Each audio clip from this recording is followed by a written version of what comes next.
Hey, I'm Noah, and today we're going to be talking about if moods even matter.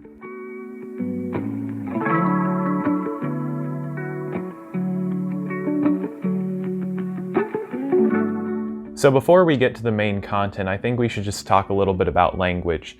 So generally when we're talking about mood, we talk about good moods and bad moods, but that doesn't seem really fair to call them that. Usually when we say good or bad, it connects to morally right or morally wrong, virtue or vice. Like those things are all connected.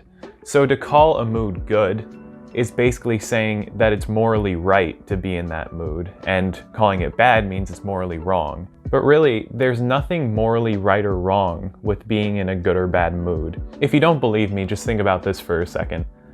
Good people, they have good moods, they have bad moods. Bad people, they have the same thing, good moods and bad moods. So if this thing, mood, happens equally to good and bad people, how could you say it's good or bad? Moods obviously don't make anyone worse as a person because we've just established that good people can have good and bad moods.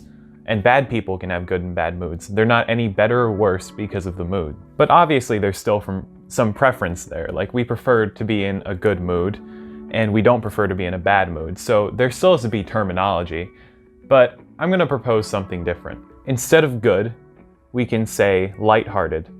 Because when you're in a lighthearted mood, things just seem easy. Like life in general seems easy, and that fits pretty well with the term lighthearted. And for bad moods, heavy-hearted. It's harder to do things, but not impossible. All right, I just ruined my visual. I just realized. Let me fix it. I spent so long writing these letters. Whoops. And you would never know the difference.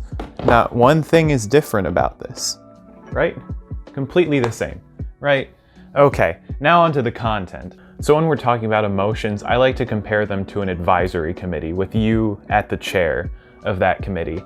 And as an advisory committee, nobody at the table really has the power to make decisions except for you.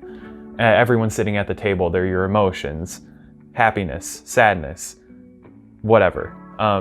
But mood is the most outspoken member of this committee. It's just there making very persistent suggestions about what you should do. And keep in mind, these are suggestions. You're not being forced to do anything. It just feels like it's the right thing to do because this person's basically, or this emotion's basically yelling at you to do something. I feel like this model helps because a lot of time mood feels a little bit out of your control. Like if you just, the expression wake up on the wrong side of the bed, sometimes it's not even something you've been consciously thinking. It's just you kind of feel cruddy today. And because you feel cruddy, you have a heavy-hearted mood. Like things just feel harder to do. Maybe doing the right thing feels harder to do, but again, not impossible to do, just a bit harder. And so the point of all of that is, just realize these are only suggestions from your mood. They're not things you have to do. Nobody's forcing you to succumb to your mood. Like you can still do what you want to do.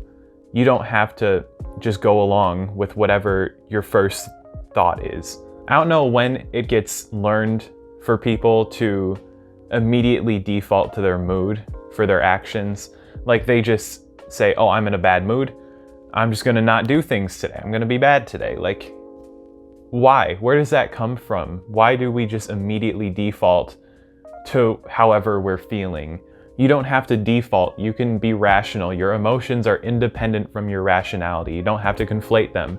You can be in a heavy-hearted mood and still do things in a day. In the same way, you can be in a lighthearted mood, and because action feels so easy in a lighthearted mood, you can make a bad decision. Lighthearted and heavy-hearted aren't good and bad. You shouldn't just rely on your mood to guide your actions. You need to use your rationality, and that'll help you act better, and it'll help you feel better. And if it doesn't help you feel better, all that matters really is that you're acting better. Your goal shouldn't necessarily be happiness.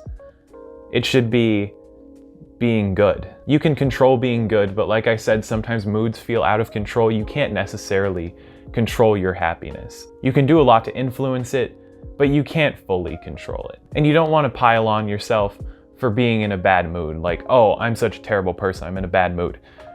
You're not.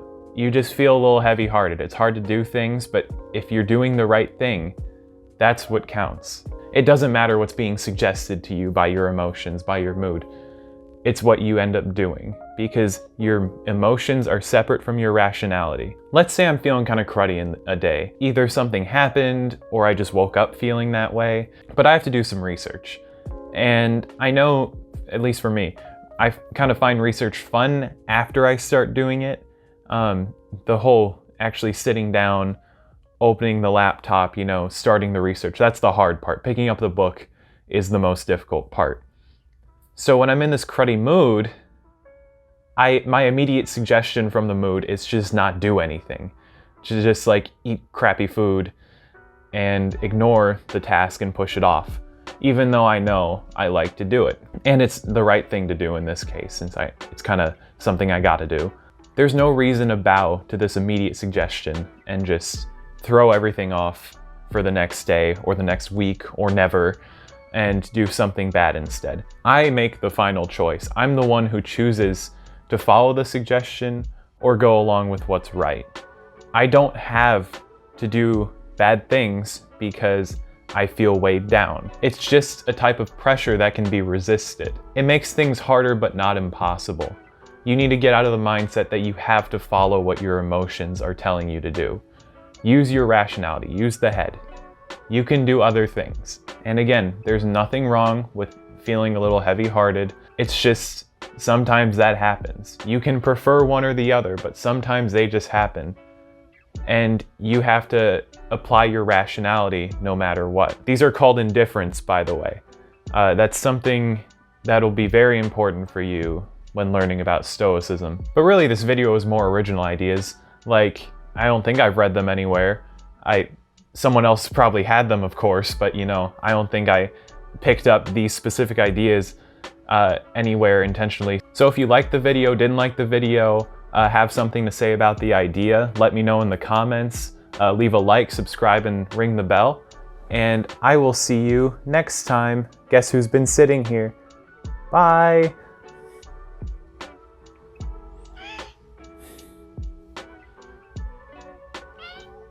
Sit, buddy. Buddy, sit.